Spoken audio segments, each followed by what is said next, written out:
শুভ সকাল বন্ধুরা। আজকে সকাল সকাল নেমে গেলাম অ্যাকোরিয়াম পরিষ্কারের জন্য। আমার অ্যাকোরিয়ামটা অনেক ময়লা হয়েছে, তোমরা দূর থেকে হয়তো দেখতে পাচ্ছ না, কিন্তু অনেক ময়লা হয়েছে। তো ভাবলাম এটা আজকে পরিষ্কার করব এবং কীভাবে পরিষ্কার করি সেটা তোমাদের সাথে শেয়ার করব। দেখো বন্ধুরা, প্রথমে আমি সবগুলো জিনিস আলাদা করে নিয়েছি, মাছগুলো আলাদা করে নিয়েছি। তারপর দেখো অ্যাকোরিয়ামে কী পরিমাণ ময়লা হয়েছে, তুমি জলগুলো দেখলে বুঝতে পারবে। আর অনেকগুলো ছোট ছোট আয়নাতে দাগ পড়ে গিয়েছে। এখন এগুলো সব আমি পরিষ্কার করব। প্রথমে তার জন্য আমি অ্যাকোরিয়ামটাকে বাথরুমে নিয়ে জলগুলো ফেলে দিলাম। তারপর দেখো একটা গ্লাভস লাগিয়ে নিলাম, লবণ দিয়ে এটা ঘষে ঘষে পরিষ্কার করতে হবে।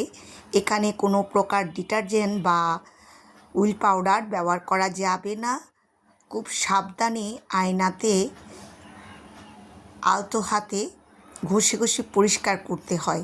তো অনেকক্ষণ সময় লাগে বন্ধুরা, কারণ যেহেতু এটা আয়নার জিনিস, আস্তে আস্তে ঘষে ঘষে পরিষ্কার করতে হয়। তো অনেকক্ষণ সময় লাগে আমার। তারপরে আমি যতটুকু সম্ভব তোমাদেরকে ভিডিও ধারণ করে দেখাচ্ছি। দেখো ধোয়ার পরে কত পরিষ্কার হয়েছে। আমি জল ঝরার জন্য এটা রেখেছি। এরপর দেখো সব কিছু সেটিংয়ের একটা ব্যাপার আছে, সব কিছু সেটিং করলাম, কারণ গাছগাছালিগুলো অনেক ময়লা হয়েছিল, পরিষ্কার করতে অনেক সময় লেগেছে।